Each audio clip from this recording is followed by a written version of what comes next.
Ladies and gentlemen, boys and girls, and dad and mom, welcome to the Curious Internet. I'm your host, DJ Bunch, but I'm not a DJ. And today we got a special guest today. Now, Thomas is not here, thank God, but we have someone else who I really consider to be one of the guys to really pioneer the whole Let's Play movement that is now because he was the guy who gave the act of thinking like you don't have to have an Elgato to fucking film you playing a game. No, you can just have your camera and put it in front of a TV screen and just film yourself playing video games. And that was literally what I did once when I was playing Halo 4. And it was a bad game. I don't know why. It was really bad. But anyway, ladies and gentlemen, please give a warm welcome to the man himself, the king of hate, Dark Side Phil. Hello, sir. Hello, how's it going? How's it going? How's it going? Now, I gotta say, like I was saying before we even recorded, I'm fucking surprised that you said yes to this because we ain't shit. Like we just a podcast is trying to do something, and we're trying to leech off of your fame, but you also know what the fuck you're talking about, so that's why we are glad that you're here. Well, thank you for saying that. I Yeah. don't I don't often get invited to stuff that is any kind of a legit conversation. Let's put it that way. The most of the attention, unfortunately, that people try to seek me for is negative stuff. But when every once in a while someone wants me involved in something where they think that I can add some kind of a constructive conversation to it, I am more than willing to. I don't. I could care less how big anyone is. If you want to get my take on something, I'm more than willing to share it. Yeah. Yeah, and like I said, like this, if you're a listener, you guys know that we are a not so serious podcast. Like we are not uptight, but we definitely do, talk about some serious shit because just in case you don't know, Phil, like the Curious Internet is basically about, and for any new listeners that we have here, the Curious Internet basically talks about the whole content creating scene that's basically on the internet because me and my usual co-host Thomas, uh, we have been around for a long time. We've seen YouTube channels fly and we see YouTube channels fall. And, it's, and now, and so we just know our shit. So that's what we do here. But don't think we're serious, guys. So, let's just have a nice, fun conversation. So are you down for that, Phil? Well, no, as you know, I am insanely serious 100% of the time, so I don't think that our styles are going to jive too well here Oh, on the show. okay. We're All going to right. have a So problem. let's talk about Bernie Sanders and his talk on taxes. How about that? Yes. All right. Well, okay. So first of all, let's just anybody who doesn't know you, let's talk about when you started. So you started in 2008, and Yes. with your original channel, Dark Side Phil.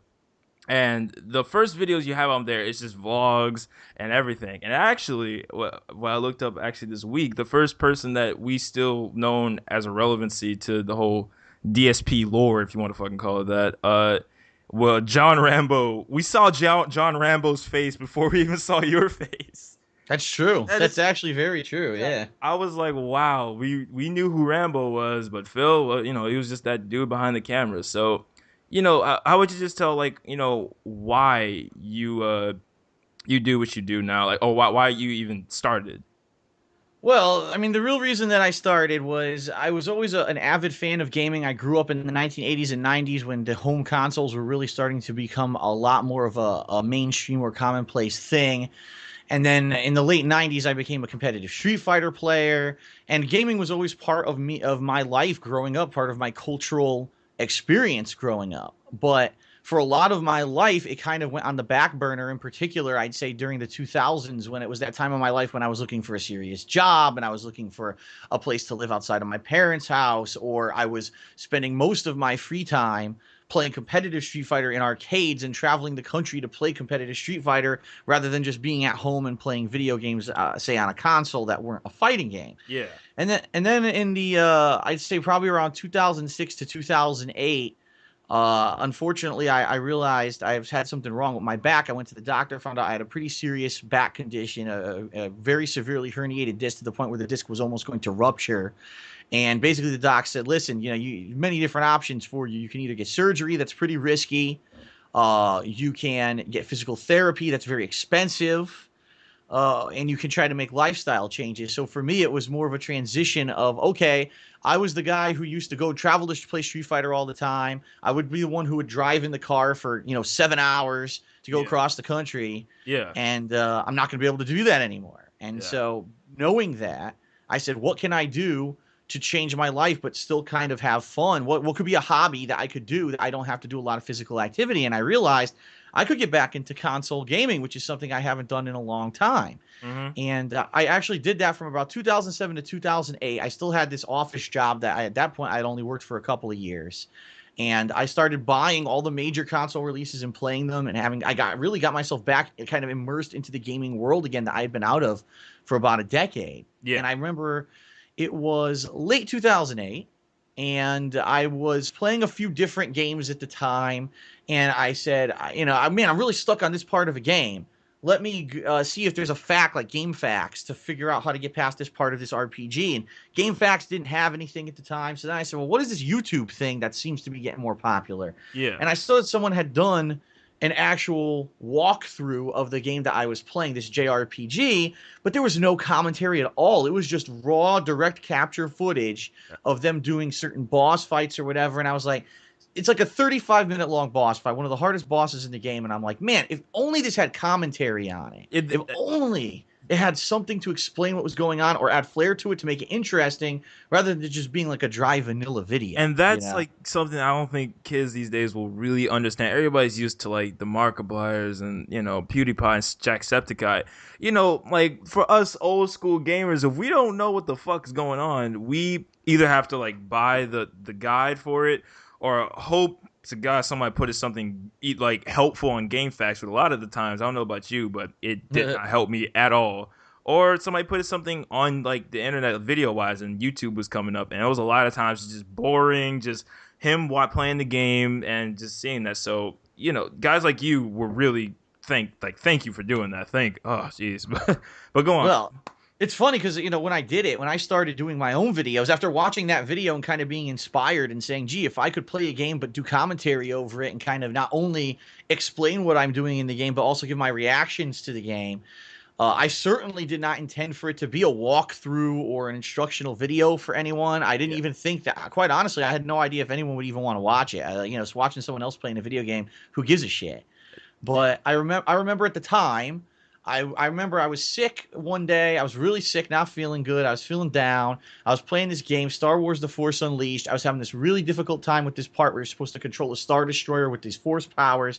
And I was like, this has to be a fucked up part of the game because I cannot get this to work properly. What the hell? And I pulled out my old ass digital camera, which wasn't even HD. It was a standard definition Mm-hmm. digital camera, put it up in front of my TV crooked to try to fit a skewed perspective so you could see the whole screen. And I filmed myself basically raging at this fucking game for about 15 minutes as I did this stupid segment that was terrible. And I uploaded it and not expecting anything. And the thing actually ended up getting a few hundred, if not up to a few thousand views initially. Yeah, all right. And I think what people were thinking was, wow, this is like basically this guy is kind of like a combination of the angry video game nerd, but he's not playing old games. He's doing new stuff and he's doing reactions to like live gameplay. So it's a lot different formula. It's more like improv Yeah. commentary rather than scripted, which is what the angry video game nerd was very popular for at the time. Yeah. And so I said, you know what? People seem to like it. Let me try. So I did a few different games. I did Mercenaries 2. I did Dead Space, like you had mentioned. Scary as Hell is what I called the first video, where it wasn't really, these weren't walkthroughs or playthroughs. This was just like selected video clips, moments during the game that I felt were interesting moments that people would like to see my commentary on. You were doing viral gaming videos before it was called viral gaming videos, basically. I guess that's actually a good description of it, right? Yeah, basically. And it kind of blew up within a 3-month period of me doing this from say October to December of 2008. By the end of the year, I was getting 10-20,000 views per video, and I was like, this is pretty wild that something that was just something very silly, not ever a thought in my mind that would ever get a view, ended up becoming popular. And so what I did, I turned it basically into my hobby. I would still have my 9-to-5 job. Yeah. And I would keep doing that as kind of the hobby. When I got home for a couple hours a night, I would toss my camera in front of my TV and play whatever the new games were.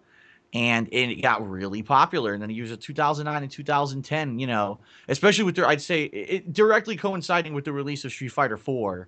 which was kind of almost like a lucky accident for me timing wise, because I actually had kind of thrown in the towel with my competitive Street Fighter days for a while. Mm-hmm. And the fact that this game was coming out and I had a competitive Street Fighter background, and unlike now, like with Street Fighter 5, a lot of people are going to be into it because they realize, oh, it's hype, it's exciting. Everyone played Street Fighter 4. When Street Fighter 4 came out, it wasn't like that. Street Fighter 3 was like almost a decade beforehand. There weren't a lot of competitive Street Fighter players who were well known or who even knew that they could get any kind of views or whatever on the internet. So Yeah. for me to come out of kind of obscurity from having a background of being a competitive Street Fighter player and playing Street Fighter 4 the way that I did, played the hell out of the game. I uploaded a ton of matches, even if it was win, lose, or draw, whether I sucked, whether it was a laggy match, no matter what, I would record it and upload it. People really liked that because it was something refreshing and different, and it gave this game mainstream exposure that maybe normally Street Fighter 4 wouldn't have gotten that kind of exposure if it weren't for people like me who were just kind of messing around and recording honest reactions and real commentary. Mm-hmm. And it was a lot different than with the other stuff that was out there. And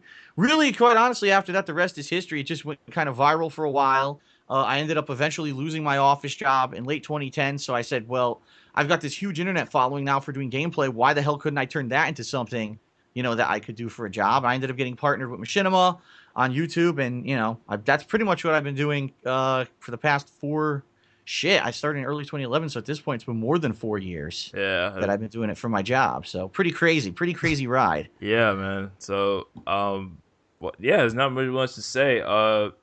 But as you said, we talk about that you were a part of the competitive gaming community. Uh, how did that affect how you put content out on your channel? Like, did that affect it any type of way, or what style you would use, or did that have any effect really? Well, see, here's the thing, and I hate to say it because a lot of people will give me shit, Yeah. but a lot of the competitive Street Fighter community, they're so into being like, either it's two things. Either they're into it for being like instructional, like this is an instructional video and here's how you do this. And I'll be honest, is it entertaining? No. Is it informative? Absolutely. If you're Oh trying to yeah. get good at the game, it's great to watch a walkthrough from one of these guys or to watch top. For a perfect example, a lot of people say they love watching Justin Wong play games on stream and play games on YouTube because they learn so much when they watch him play. Yeah. But no one's going to argue that watching Justin Wong is the most entertaining thing ever. You know what I mean? He's Yeah. kind of a textbook player. He's not there to sit there and talk shit constantly. He's not, you know what I mean? He's kind of the quintessential I am the archetype for a tournament level player, and he tries to stay professional most of the time. And by the way, just to say, anybody who doesn't know, Freddie Wong, he's one of like the best, if not to me, my opinion, the best like competitive, like not just Street Fighting, but like any fighting game. Right. He knows what the hell he is doing, and like if you ever get a chance to like just want to see skill, because it's not entertaining whatsoever, but if you ever want to see him, just look him up, and it's just crazy good how good this guy is. But I actually have something to add to what you with it being boring. It was that when I've really started getting into competitive gaming, my first was really was with Halo 3, and I did a couple of MLG things with it. It was like not really big serious stuff. It was just like online tournaments that they had, and sometimes I did two on two with a good buddy of mine, and sometimes I would do on solo, and I would be getting a lot of headway and everything. And one thing that I did know at least about competitive gaming is that it's a lifestyle that is just, you have to put everything into, like, your whole Yes. life into this game, and It's grueling. It is very very grueling. And like when I first started, it was like, man, I can do this, and I was doing like every day, like after I came out from school, like every day, just playing that game. At first, it was fun, but then like one day, I just decided, like, I'm not gonna play with the usual people I play with. I'm just gonna do it by myself, and it's just boring. Like, you had no one to talk to, and anybody you try to talk to, you know what? I won't even try to say it was like they were mean, because the Halo community back then was one of the coolest communities, in my opinion. And they were always like really fun to people to play with. But it wouldn't be people that you would really want to enjoy playing. But the one community that I sometimes think that you would have really enjoyed yourself more is that, man, you should have gotten to the Dead or Alive community, dude, because like it is just like this, the guys who came out of that community, like Master. I really only got two really, Master, and of course the big YouTube vlogger Swoozy. Those guys see those guys come out of it. Those guys are like superstars because what Dead or Alive did for them. Because like I think people who played Dead or Alive understood that like the gaming thing's not gonna last forever. So what else can we do in order to really um pipe up the brand, the master brand, the Swoozy brand, and of course with Swoozy, started off at gaming, going to so many different locations just to play Dead or Alive. And while he's doing that, he's creating his brand at being a very charismatic guy, being very nice and being funny and knowing stories. And that's really how he's built his career. And I feel Dead or Alive really knew what the heck they were doing when they were trying to do a community. While, in my opinion, with Street Fighter, now please tell me to shut up if I need to, but Street Fighter, it seemed like, nah, you're only going to play Street Fighter. You got to be the best Street Fighter. If you don't do this, you don't use this character the right way, you suck, you're stupid, and we're done with you. Like, no, it's like, I feel like competitive gaming, like, really wanted, at least Street Fighter did, they wanted to put the huge emphasis on competitive, And I feel Right. like I can see why, you got burned out from it, seemingly like, right? Right, and that's the thing. The other thing I was going to say, the other group of people who make vlogs aren't the super serious people. They're the people who like to maybe talk shit. They like to kind of be a personality. But the thing that's kind of the common thread in both people who kind of got popular for making Street Fighter videos, at least, is that they're all at that. They all want to be the best. They all want to be at the top level. They all want to talk shit and say they're the best no matter what. And you very rarely see someone who comes out and gets popular for doing it just because they're either entertaining or they're playing it for the love of the game or the fun of the game rather than because I want to be the top tournament guy. You know what I mean? And to be the top tournament guy is tough. It's a Yeah. grueling lifestyle. It takes a ton of practice. It takes a ton of exposure. You have to travel because online play is you can only get so far. You actually have to play people from all over the world in person to learn these strategies, to figure out how to get around them, to adapt to them. And a lot of people can't hang with that, either whether Yeah. the expense of it, because it's a lot of money to travel all around, or just the fact that it's so much work. A lot of people think that they can just sit at home and play online all day and then they're going to go to an in-person Evo and they're going to win. And that's not the case 99% of the time. Although there have been a few exceptions of online warriors who no one's ever heard of. They went to Evo and they did really well. Yeah. It's few and far between. Mm-hmm. But for me, when I was doing my fighting game videos, my approach, as opposed to everyone else who was kind of from the fighting game community, was I'm here to play the game. I'm going to have fun. Yes, I'm going to talk shit. Absolutely. And yes, I'm going to kind of have a little bit of an elitist stick up my ass because I've been playing competitive fighting games since 1991. But at the same time, ultimately, I'm here to have fun, which is why no matter what the match was, if it was a horrendous match with lag and I lost terribly, if it was a match where I blew it and I just got dominated, or on the flip side, if it was a match that was a close one or a good one, or I dominated the opponent, everything got uploaded and people kind of knew me as, wow, this is the guy, if you really want to see a game at face value, he's the honest one. He's not the guy who does the video montage of only the times that he won or only the top tier strategies. He's the guy that shows the good with the bad. So you can actually kind of see from the common gamer's perspective, if they were to play this game, what would it be like? And that's what I kind of got known for. Not that I was a good tournament level player, right? I'm not Justin Wong. I'm certainly not one of these guys who was trying to get internet famous and talk shit so that I could be known as a top Street Fighter player. But people knew me as, wow, every time I watch Phil play Street Fighter, I'm going to have a good time, whether it's because he's talking shit or because he loses miserably and we laugh at his fails. Mm-hmm. We also, kind of revel in his successes when he does win. That was kind of my catch. And that's what got me my popularity Yeah. during those formative years when YouTube gaming was becoming a big thing. And one thing that I think that got your popularity is, well, you already just said it, like with your entertaining commentary and just off the cuff stuff.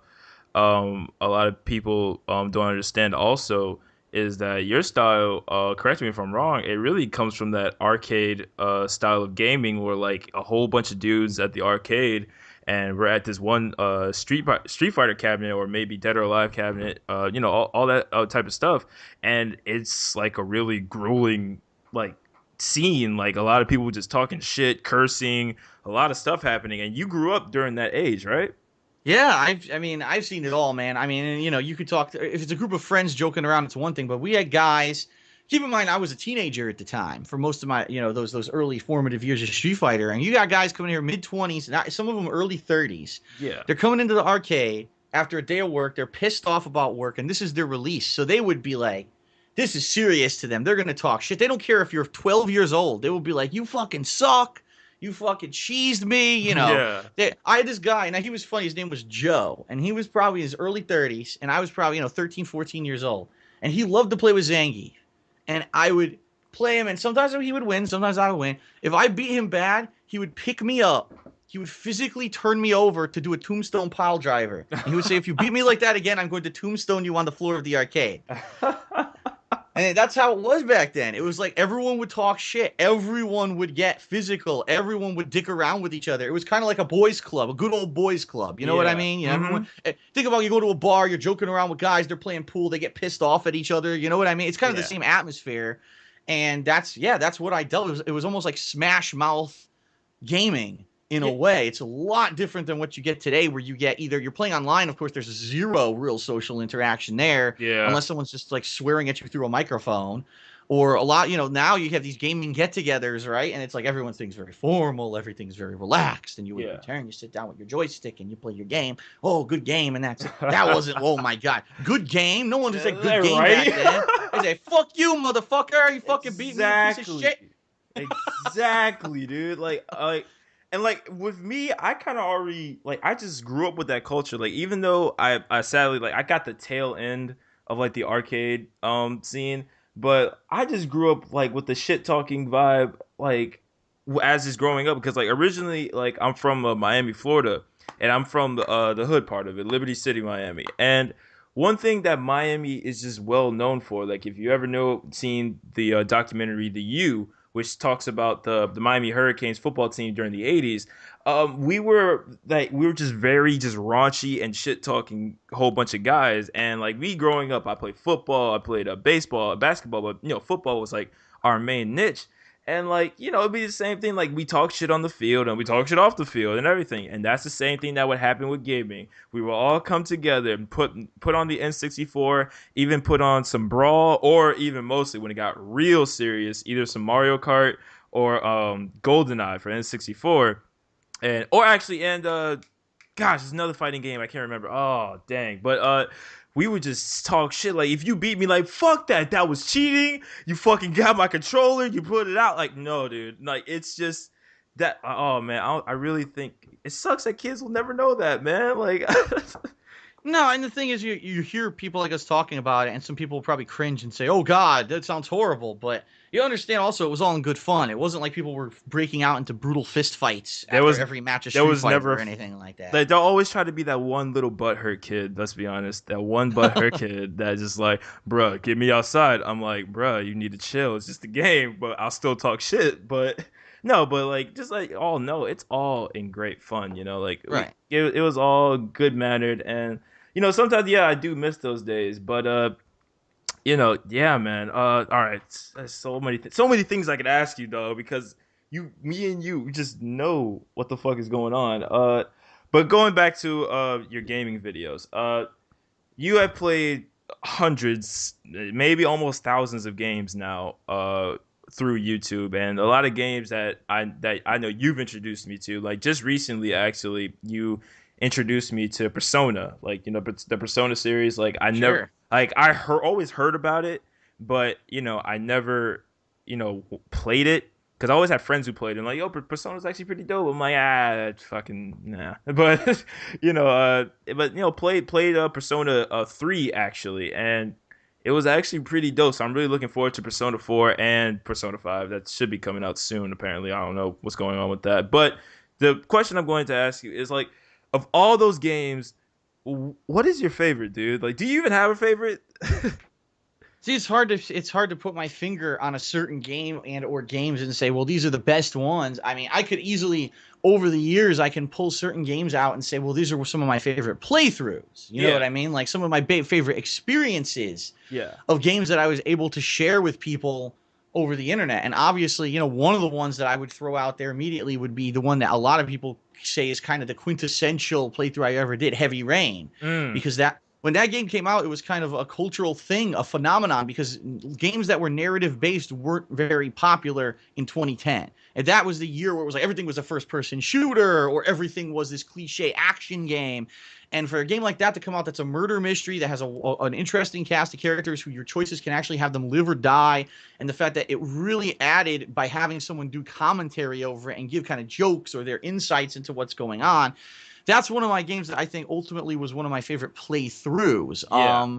Some other games over the years, Batman Arkham City, thought was one of Uh, the best. Arkham Asylum and Arkham City, by far, both of them, I kind of hold them in the same regard playthrough wise, because games that took an IP, right, a piece of existing culture and converted it into a game, but it took it super seriously. It mm-hmm. had really great attention to the characters and the lore of Batman and did it right. It didn't, you could tell it wasn't a shameless cash in. They cared about what they were doing. And because of that, I mean, rightly so, translated into one of the biggest, most popular gaming franchises of the past 10 years. Yeah, man. I would say to some extent the Mass Effect games, I really liked playing Mass Effect 2 and 3 and sharing that with an audience, Mm-hmm. because I actually remember playing Mass Effect 1 when it was new and Yeah. saying, "Man, I really love this game, but I wish that I had like an audience or someone that I could share my feelings about this game with." And being that I had kind of been the fighting game guy, I didn't really have many friends who were into the console games, so it Mm-hmm. wasn't like I could call my friend and say, "Hey, did you play Mass Effect? It's great." So then when I started doing YouTube and I could play games like Mass Effect and stuff like that and share that with people, that was like an awesome experience. And it's hard, again, it's really hard for me to put my finger down and say this was, because there's been so many great fun experiences over the years with games that I've been able to share. Yeah. And so for different reasons too. Like there's been playthroughs that were so fucking bad, like games that were just so terrible. And to do a playthrough of it, like it still sticks out in my mind that stupid game Conduit 2 and how Oh my god. how bad of a game it was. And everyone, I remember when Conduit 1 came out, I didn't play it. It was out a Wii exclusive, and everyone says, "Oh, it's a great game." And I was like, "How could it be great? I'm looking at the graphics; they look like shit. You're using the Wiimote to Yes. play the game. How could this be any good?" I said, "You know what? I'm doing stuff for YouTube now. I'll give it a fair shake." I played Conduit 2, one of the worst games I've ever played. I Just was. like, so go ahead, go ahead. Oh, sorry. I was about to say I will agree with you because I actually was saving up for that game when it came out, and I was like, you know what, this I keep on hearing so many great things, all like from IGN and GameSpot. The worst decision ever made to trust Yeah. them, but I saved up and I played that game. I'm like, what the fuck is this? And like my dad comes in, is like, hey, you enjoying it? I'm like, no, this game sucks. Like, it can't be that bad. He played it. He's like, wow, this. I'm disappointed. Like, it's it it's a was. perfect example of how unfortunately games don't seem to be held on a level playing field because it's on one console or another, which I totally disagree with. If you're going to rank games, you have to rank them all against each other. You can't say, well, this is the best first person shooter game for Wii, so it's a 9 out of 10. Mm-hmm. The best first person shooter game on Wii could be fucking way worse than every other first person shooter on the Xbox or the PS3. So you can't hold it in the same regard, but that's what the reviewers were doing at the time. But I remember the reason I still think about that playthrough, and I still think I'm glad that I did it, is because I exposed the game out being so fucking bad that people still to this day say, "Phil, do you remember at the end of the game when you were in that jungle and those enemies kept respawning and you kept shooting? It was such a grind." And they bring it up, and then he's like, and then after going through all that, you get to the ending and fucking Abe Lincoln came out of a fucking spaceship, and Yeah. I'm like, Like, you know what? That's why it's been such a fun experience to do both good games and share those experiences with everyone. But also when I get to play a game, just earlier this year, a game like The Order 1886, mhm. where all the media is kissing this game's ass, and then all of a sudden one or two media outlets pan it, and everyone's like, well, now we don't know what to believe. So then I play it and I beat the game in one fucking day, and it's like, it's good to be able to expose games for what they are while also having fun doing it, I guess is the shit. Even if it's a bad game, if I can have fun at least knowing that I got something constructive out of it, I feel like it's a worthwhile playthrough. And So my opinion on the Order 1886 is like people like after like when they saw it was really you who opened, like, at least to my group of friends who play games that on Xbox Live. They were like, well, even though they had PS4, I don't know why, but they when they saw that, like, oh man, we saw Phil's thing, man, like we saw that, man, that game's bullshit, and I'm the only one saying, like, I think the game is good, and that's like the beauty of what you do. Like, even though, yeah, you'll talk shit, because you'll talk shit about any game, man. Like, you can talk about shit about the greatest game to ever come out, like, and it'll still be funny. But in my opinion, I think the game was good. but it was really showing that okay, this is what really this new technology could do. Because like what you really showed me, not that this was a bad game, but that okay, this is something that can potentially do this for like this series or that series or for a new gaming IP. And like, even though yeah, it fucking sucks that I spent $60 on a game that can only last me for like 6 hours, but Right. it's still very exciting to see gaming wise that this is what we're doing now. This is what can be put on a PS4 and on an Xbox One. It's not just the PC elitists have those awesome graphics anymore. So Right. it kind of just showed that gaming can also now be more of a cinematic look or like a beautiful looking thing more than just what's substance, like what's in it. Like sometimes Sure. like like it's art basically. That's what gaming is. It's art. It's like a movie. It's like a painting. Like sometimes the look of it is better than what the substance is like it's going on. Right. Sometimes like, and that's what I thought. At least.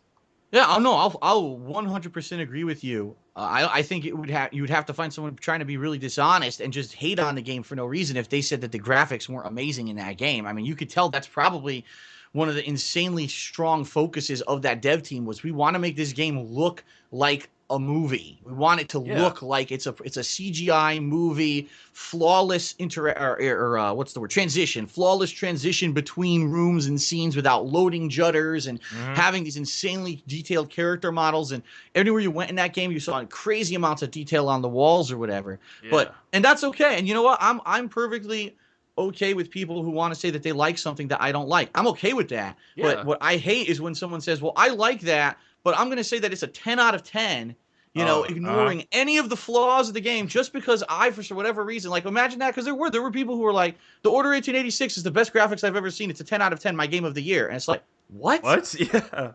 Like it's 6 hours long. It's not to sell that for $60 is a fucking sin to Yeah. a gamer in 2015. So that's where I get irked. But no, I'm totally on the same page with you that yeah, that game. If they could translate the graphics of the Order 1886 and put it into a 15 to 20 hour long, really like in-depth campaign with side content, with side questing and fleshed out characters, that could have been one of the best games ever made. Yeah. But the reasons that I really hated on the game was because it was a complete false advertising campaign. That the Hmm. entire advertising campaign of the game claimed that it was going to be a group of monster hunters fighting monsters, and when you could count on I think I did a count, I did a video countdown. There's like 9 monsters in the game total. Wow. Out of That 6 hours, it's like 10 minutes of gameplay. So that's that's what really irked me. That you're going to sell a game like that as a full retail release, $60, and it's only 6 hours long with 9 monsters in it. That's bullshit. they could have went around it so well. Like if they would have sold it for like maybe like 30 or like or 25 or something like that, then I believe nobody would have said shit about it. But yeah, $60 game, and that just shows like gaming industry starting to be money hungry. But anyway, off of that sad shit, it's to really talk about. That's the question of what's your favorite playthrough. If you will take my humble opinion, Sure. I gotta say that Skate 2, one of your oldest playthroughs ever, Skate 2 is my favorite because Wow.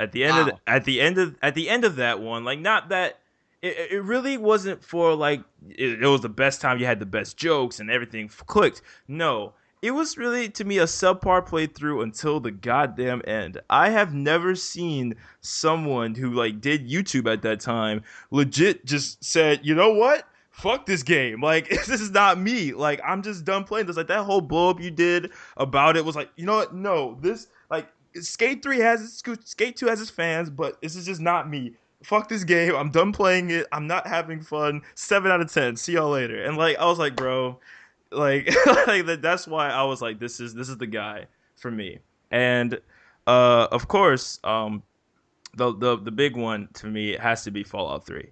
Oh, awesome. Yeah. It has to be Fallout 3 because I that's like when I feel like I really just became a fan because every day when you were playing that game, I was right there like waiting for the videos. And like it was back in the day when you were used to flood people's sub box with just new whole bunch of new videos, like 30 or 40 videos just came out of nowhere. I was one of the people who was like, "Oh, new DSP videos? What? Fallout 3? Yes, let's go." And and it came to a point where it was like when I actually bought Fallout 3 for myself, I did a playthrough alongside with you doing the same thing that everything that you did, and a lot of things Hmm. that you did in the game. Actually, I didn't even do like my first two playthroughs that I did it when I decided to do with you. So that's when like like it was like really cool to do that type of stuff.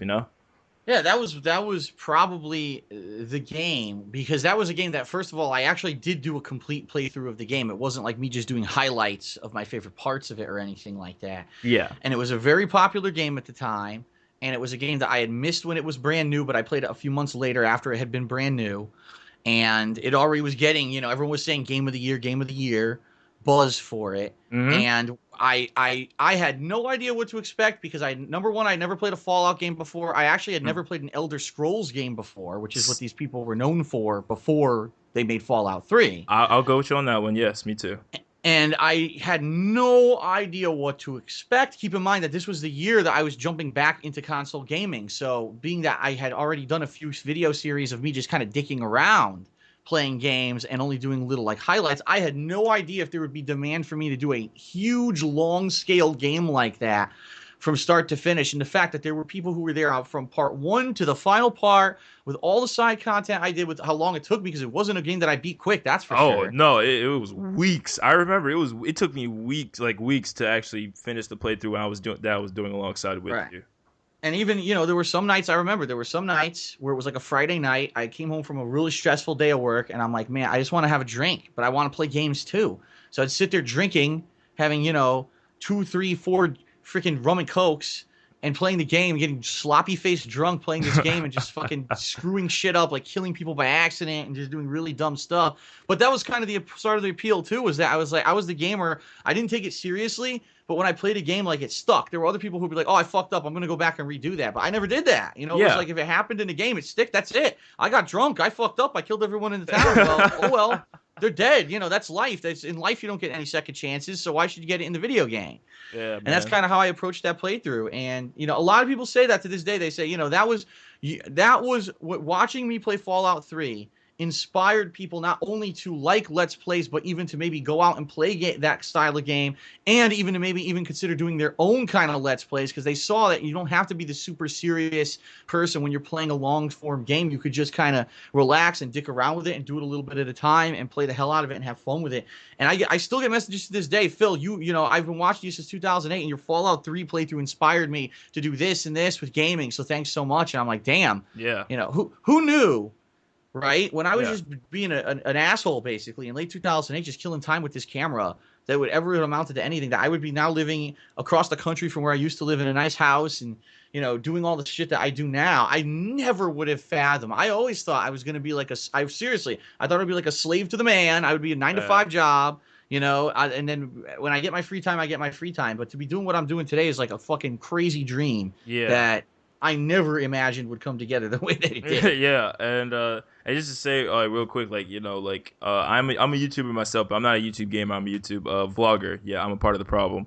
But it's like when I wanted to actually start doing gaming, like I started looking up like everything that you'll need to do gaming. I was like, oh, you need an Elgato, like oh, you need this and that, And I'm like, bro, I just like spent like $600 on this Canon HD camera that I just got. So like, why the hell do I want to drop $200, $300 on a little capture card for my Dell computer? Like, no, man, forget that. So same thing. I just put it on there, did some Halo gameplay, and it was really terrible for what, at least my standards. I went like 13 and like 5, and to me that's like, that could have been better. But it's whatever. But last little gaming thing, and I know we're running out of time because I know you got things to do. Want to ask you just a couple more questions.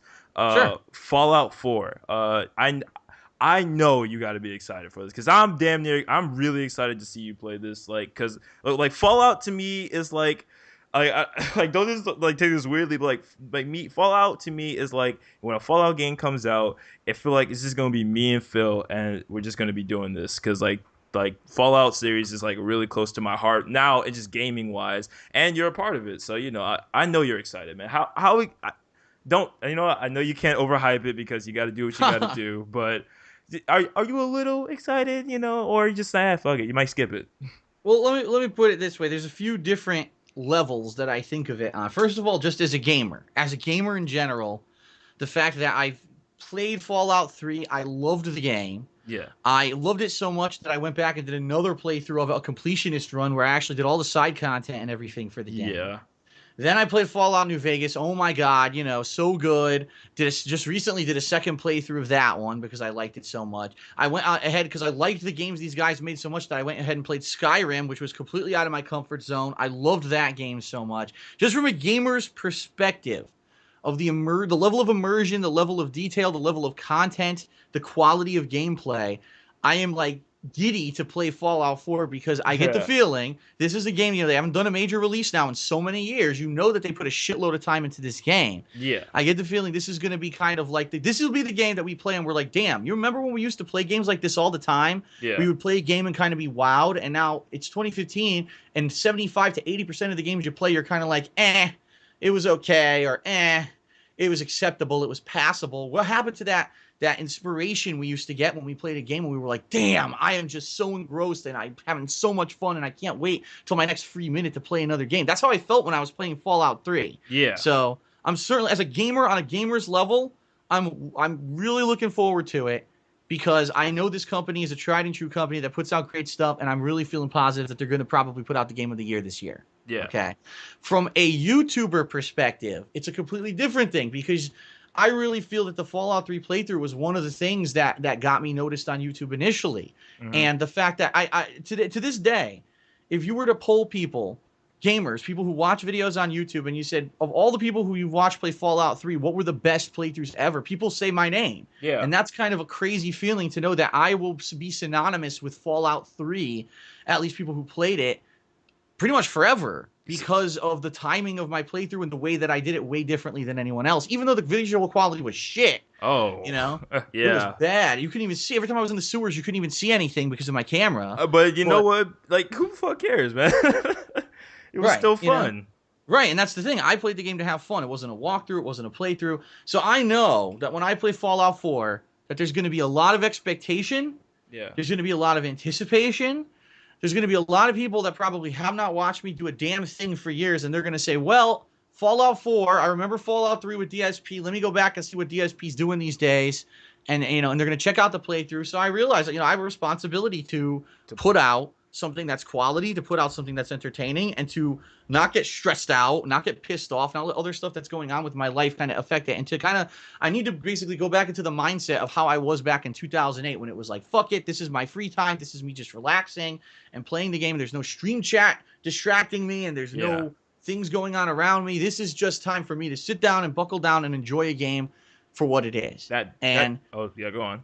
So that's kind of, it's different. It's like I'm looking forward to the game from a gamer's perspective because I know I'm gonna love it, and I'm hoping that it's just as good as the other two Fallouts that I played. But I'm also looking forward to it because I know that it's kind of got that big event feel to it for something that I'm doing that people have been looking forward to for a long ass time. And so, I mean, the thing is though, and this is kind of going hand with your original question, I don't get super hype because the thing is, what I've found over the years is if you get super hype over something, undoubtedly what you're going to do is you're going to raise the expectations to unreasonable levels, and then when you play it, you're going to feel a little bit disappointed. And what I mean by that is there's these people who love something so much that then they go out and they'll read about it and they'll spoil the whole damn thing. There's people who apparently know the whole plot to this new Star Wars movie coming out in December, right? Wow. And it's like, why would you do that? If you're a fan of that, why would you go out of your way to look up there's leaks and shit? Why? I just want to play the game at face value as an honest playthrough that first time, and not say, oh, well, I read this on this website and I saw this guy doing an advanced playthrough here and I saw this preview video, which is the first 20 minutes of gameplay, so I know what to expect there. No, I don't want to get that much into it because then it kind of ruins the experience. I just want to play it fresh and new when it's released. And I don't want to get too overexcited about it. As much as I am excited about it, I don't want to mention it every day and get people all hyped. You know what I mean? I'd rather just wait, and then when it comes out, boom, and then we can all enjoy it for what it is. All right, yeah. And so, like I said, very excited for it. Big event feel. And, if you're listening to this, please go check out the Fallout 3 playthrough. Even though it'll take you hella long time to finish, please go check it out. It's still, to me, a YouTube classic till this day. But, all right, so now let's get to the semi-serious shit. I know we're running out of time, so let's just no rush, I mean, I want to keep you, dog. But okay, so you're called the King of Hate. Yeah, that's just who you are. Even though in my opinion, I don't think you've really been really acknowledging the hate as much as you used to back in the old days. But this is kind of what the question is going to be. There's going to be a lot of comments on this video. I bet people who are going to hear this podcast and people who are haters of you, and they're going to definitely be saying, "Oh man, DJ Bunch, man, he's just a fan. All this is really for him is just him getting to talk to somebody. He's kissing his ass. He's not talking, asking the real questions." Well, I say, "Fuck you, Steve Jones. I'm going to ask him some real questions." So, uh, um, here's really what it is. You sadly, let's just be real. You are sadly not one of the big YouTube gamers as you used to be. And one of the things that, as a fan, I try to figure out, like, okay, what's going on? Why is he not as big as he used to be? Then I go back to some vlogs that you put out talking about some situations that were going on. So my question to you is like, do you think the sort of stubborn attitude that you had back then about like not taking on like any sponsors or ads or not taking deals from different companies to do certain things that will change up your style, like basically, do you think your stubbornness sadly has taken away from your fame or success on YouTube than what it could have been than to what it is now? Oh, I mean, I would be an idiot if I said no. I mean, of course, it's Yeah. because the one of the major reasons that I enjoy and have always enjoyed doing stuff on YouTube is because I can be me. Is Yeah. that I can be myself, I can be honest, I can be outspoken, I can say what I want to say, I can give my opinion, and I can share it with a bunch of people, and people will either agree or disagree, and that's okay. That's part of the whole give and take of discussion, intelligent discussion. You don't want someone to just totally kiss your ass. At the same time, you don't want to just hear people disagree. You want to hear all kinds of varying opinions so you can weigh and balance them. And over the years, a lot of things that I've been very, very polarized on, I kind of over the years mellowed out about them and Mm-hmm. realized that maybe being so polarized, for example, Minecraft, right? Mm. This is a game that I talked shit about for how many years? Endlessly. Like, I just didn't get the appeal of it. But at the same time, I never played it. So how can you really have an educated opinion on something when you've never really experienced it? And then finally, earlier this year, playing the game, and I've talked shit about it for so many years. Finally playing, I said, all right, you know what? My bad, because I can actually see the appeal of the game. Not to say that I love it, and not to say that I'm going to be one of the fanboys of it, but I can see why there was a huge cultural movement of people who played this game and fell in love with it, and it became kind of the quintessential video game for them for years. Mm-hmm. Yeah. When it comes to YouTube, absolutely. I mean, things that I've done on YouTube that were just so, it took me so long to even just do something simple like go from a camera to direct capture. And it was a lot of tooth pulling from people saying, listen, Phil, you don't understand. Like, all of YouTube now has converted to direct capture because it's so easy. It's cheap. It's a couple $100. You hook it up to a PC. You do this direct capture. The quality is so outstanding compared to what you're doing with the camera. Not to say that your camera playthroughs aren't fun, but there's going to be a time when the new viewer who doesn't know you is going to say, well, this guy is recording low quality and I don't care. And they're going to click away. And, you know, I was so stubborn. It took me how many years of me using the camera before finally 2 years ago, I said, all right, I'll finally change. I'll finally adjust. And there's a lot of things like that I've kind of been very stubborn about. Mm-hmm. And even to this day, I enjoy playing a game from start to finish, giving my honest reactions, and sharing those experiences with people on a live basis, whether it's on stream or you know, relatively live as I'm uploading those videos to YouTube. Yeah. You will find it's very difficult in this day and age to make a living doing that. Mm-hmm. Most people on YouTube who are still doing gaming for a living have found that the perfect formula is not the full playthrough anymore, because the common person doesn't want to sit there for 8 hours to 10 hours watching a playthrough.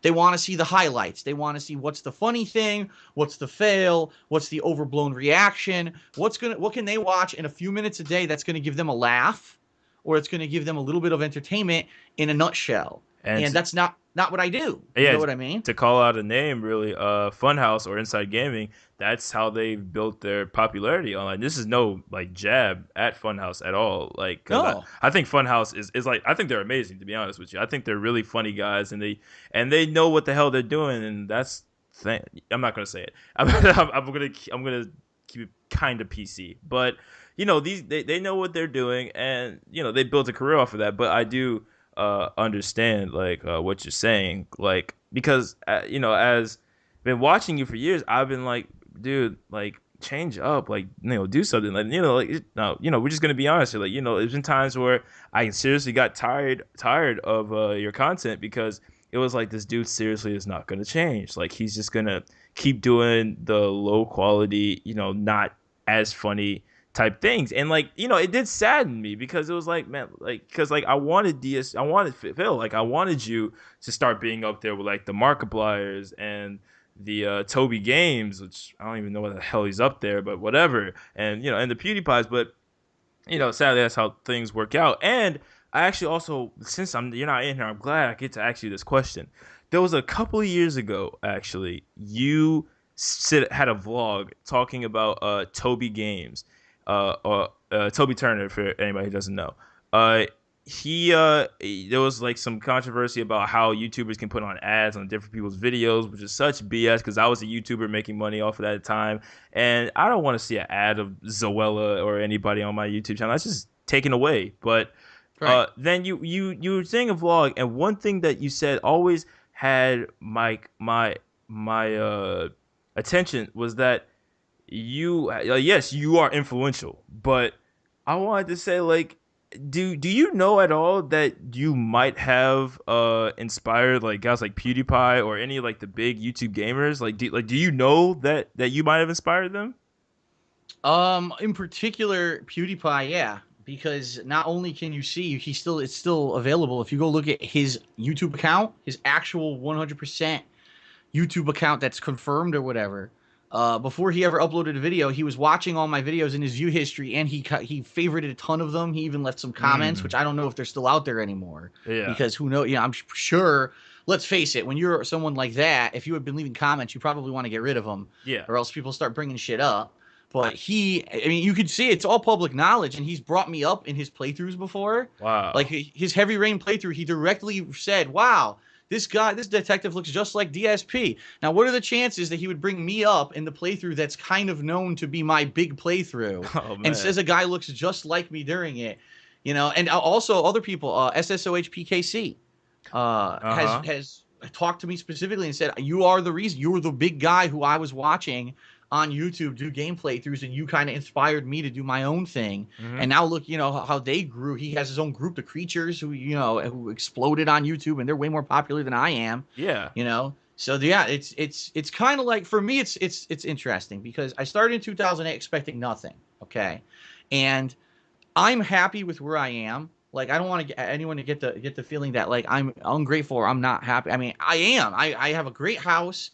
I am making a good living, and sometimes things go wrong with copyright shit and stuff like that, and I'll get pissed and I'll vent. But for the most part, I'm living a dream. I never thought that this would be my life. Yeah. But I also have to admit, to some extent, when you see these guys who watched me and were inspired by me and my formula, and the fact that I stuck to that formula, well, they took that formula and changed it a little bit and ran with it. And now look at PewDiePie, who's the biggest YouTuber ever, a multimillionaire, while I'm here, kind of struggling every once in a while to pay a bill. I'll be honest, yeah, it pisses me the fuck off that maybe I shouldn't have been so stubborn. Maybe I should have been more open-minded. But, Yeah. it's tough because, the thing is, hindsight's 50-50, right? Hmm. Let's face it, if I had known everything that was going to happen, maybe I would have done something different. But how do you know? There was a time, the years of 2010 to late 2012, 2013, when nothing really negative was happening, doing things the same old way. And how would I have known that YouTube was going to change their search algorithms, and YouTube was going to change the way that videos are viewed, and YouTube was going to change the channel page, and YouTube was going to do 5 million things to basically fuck over people like me and my business model, so that I couldn't survive anymore, and it would become more people making highly edited videos that catch people's attention, and they have a hook, like they scream at a horror game or whatever. It is what it is. I Yeah. can't. I'm not going to be. How can I be bitter when I'm still successful? You know what I mean? Yeah, like you had really nothing to be bitter about. Like, that, like, me asking that question, it wasn't to say like, oh man, like, oh, you're basically a kingmaker, but you have no money. But like, no, like you're a king in your own right. Like you're the fucking king of hate, man. Like like it's you. It's chill. Like you have the right attitude about it. Basically, like you are really happy that you're doing something that really did inspire a lot of people. Like, yes, you made your mistakes like everybody would, but at least you were able to one make somebody a millionaire. Like like even though fuck, I wish I had those millions, but you got. I mean, at least for me, I would feel like wow, I helped someone become a millionaire, and that's an interesting feeling, and it's not all bad. I think it's like wow, it shows how much power you had on people, and that's really awesome, man.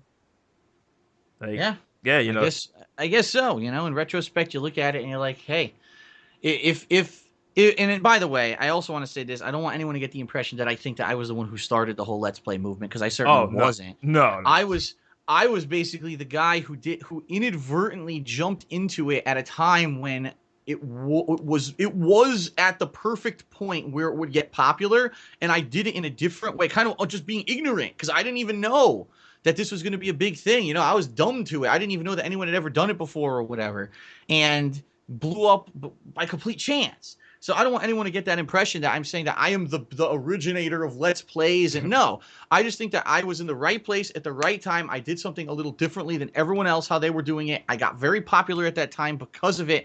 But now that era of that kind of gameplay being the most popular is not the case. And because of that, things will become more popular and less popular over time.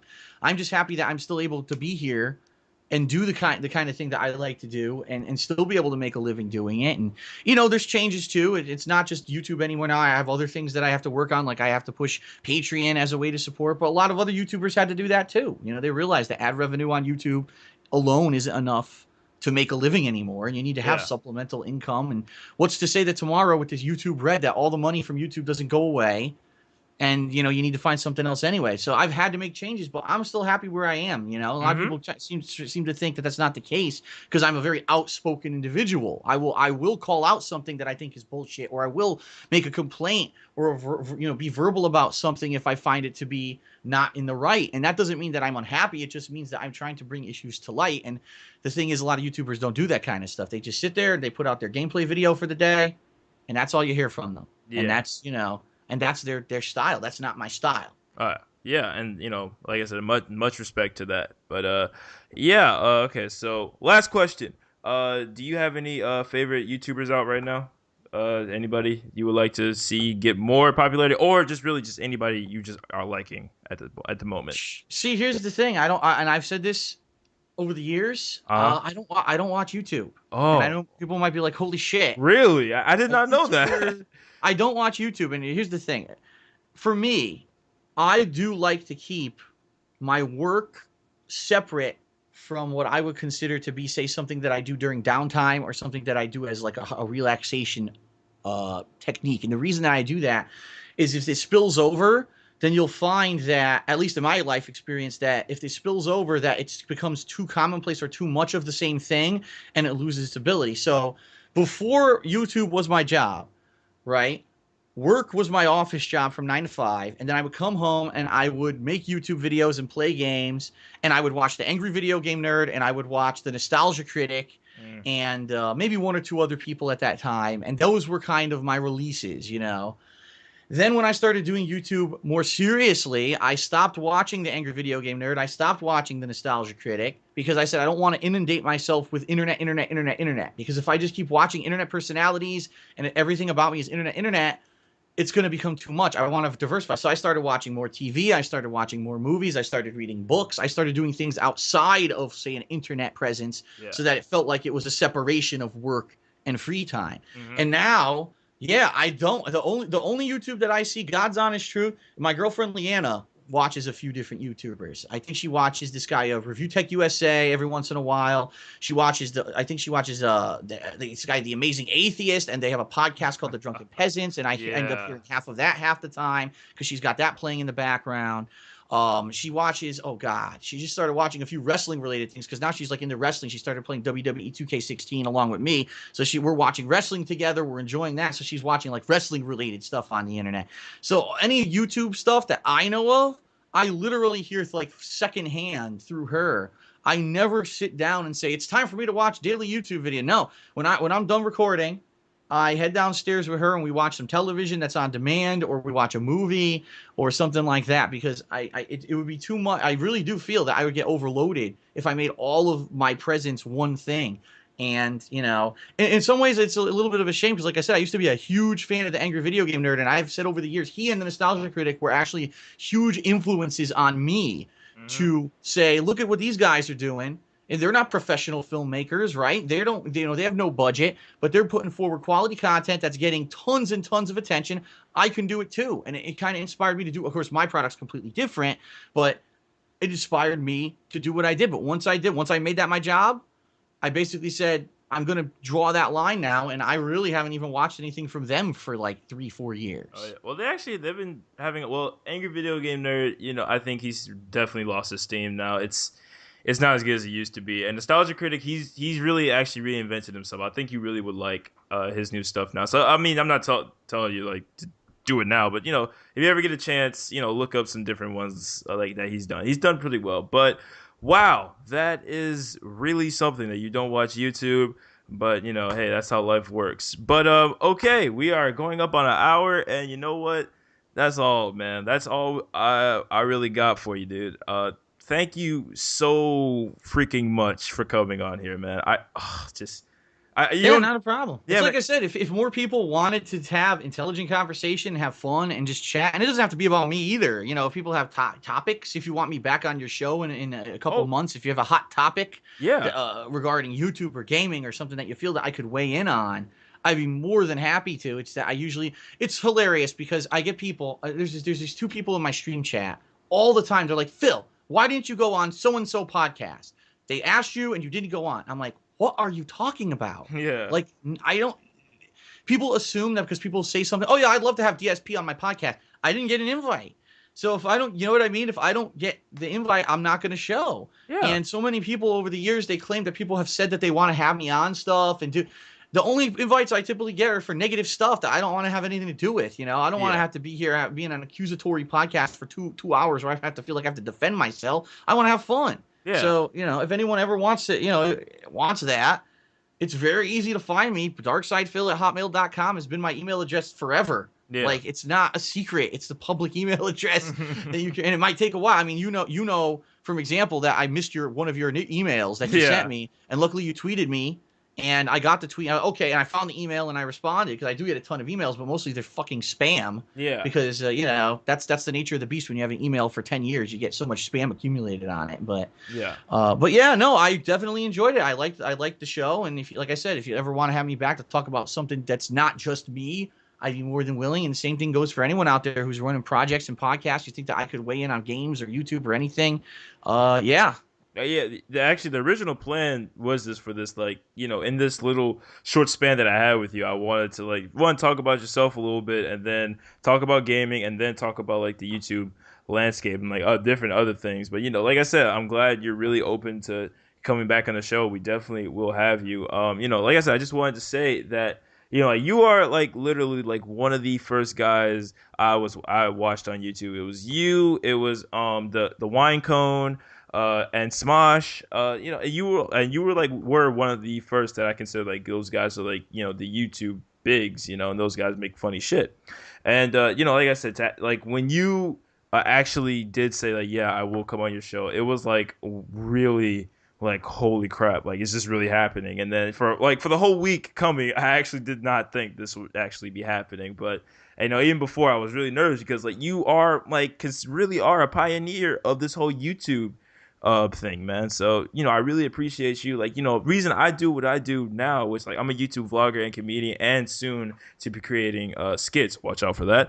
But it's also, it's really because of you, because I have you in my head as a YouTube personality and as just a internet entertaining personality. It's you plus with Swoozy and a little bit of Smosh and Niga Higa and some other guys that not YouTubers, but, like, comedians, but you are one of those guys. And like I said, Phil, I really do appreciate you coming on here, man. Thank you for taking your time on here. And, yes, we'll be gladly to have you come back and, like, talk about some stuff, because me and my co-host, we just talk about BS, and, you like to talk about BS too. So we all can get along, right? Sure. Yeah, and the one major thing that makes me different, I feel, and a lot of people say, "Oh, Phil wants to be different. He also has to say this," Yeah. is that I'm a one man. I'm a one man business. Yeah. There's no one else involved. There's no one who edits my videos. I don't have a manager. There's not a team of people here working fervently behind the scenes. And I think a lot of people misunderstand that. Why couldn't Phil do these highly edited, super quality montages? Because I'm one person and I'm not a Yeah. video editor and I have no training in that. I'm just a guy who sat down, put a camera in front of his TV and recorded. I'm a very personable guy.